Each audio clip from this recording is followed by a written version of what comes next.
eCapitol News Director Sean Ashley joins us with other developments at the Capitol. Sean, thanks for joining us. You're very welcome. Now, you reported on Friday on eCapitol that Oklahoma's new governor will not take over his office for a year. What's happening there? Well, that's exactly right. And I mean literally their office on the second floor of the state capitol.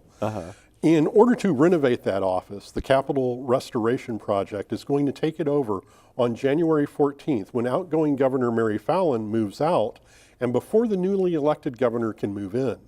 Instead, the newly elected governor will have space on the first floor on the east wing of the state capitol where they will have been working in their transition office since November. It will essentially be their permanent office or on a temporary basis for a year.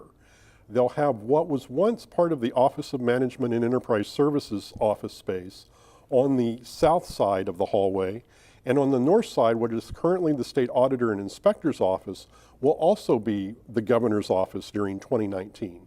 Later this month, the State Auditor and Inspector will be moving to new space, also on that same hallway.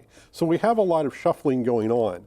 But in 2020 sometime, the governor will move back to the second floor and what we now know as the governor's office will resume operations. Wow, okay.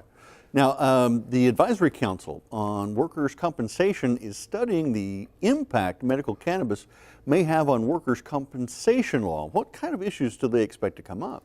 Yeah, what we are seeing is that the legalization of medical marijuana is reaching into a number of areas of state law. And during a meeting on Thursday, it was mentioned that we need to take a look at Oklahoma's workers' compensation law to see how medical marijuana may fit into this. Jordan Russell, one of the workers' compensation commissioners, has actually begun examining this issue. And he's looked at other states, some specific that have legalized medical marijuana, now address it in their statutes. In other cases, in other states, there have been court cases. So what they want to look at is what Oklahoma may need to do in order to accommodate medical marijuana. It could, for example, be the cause of an accident. Well, how does that play into a workers' compensation case? Or on the other hand, it might be recommended for treatment for someone who is receiving workers' compensation benefits. And how do they want to handle that? As they talked about it more and more on Thursday, they found more issues to examine.